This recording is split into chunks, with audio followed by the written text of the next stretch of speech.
బడుగు బలహీన వర్గాల ఆశాజ్యోతి కార్మిక నాయకుడు, ఉమ్మడి ఆంధ్రప్రదేశ్ రాష్ట్ర మాజీ మంత్రి, సిఎల్పి నాయకుడు, మహనీయులు పి జనార్దన్ రెడ్డి జయంతి సందర్భంగా షేర్లింగంపల్లి నియోజకవర్గం ఆల్విన్ కాలనీ డివిజన్ పరిధిలోని పీజీఆర్ నగర్ లో ఆయన విగ్రహానికి స్థానిక కార్పొరేటర్ దొడ్ల వెంకటేష్ గౌడ్తో కలిసి పూలమాలలు వేసి ఘన నివాళులర్పించారు Serilingampally MLA, PSC chairman Arekapudi Gandhi.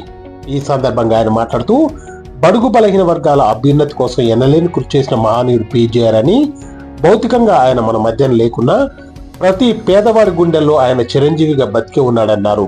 ఈ కార్యక్రమంలో కాంగ్రెస్ పార్టీ సీనియర్ నాయకులు, కార్యకర్తలు, పీజీఆర్ అభిమానులు పెద్ద సంఖ్యలో పాల్గొన్నారు.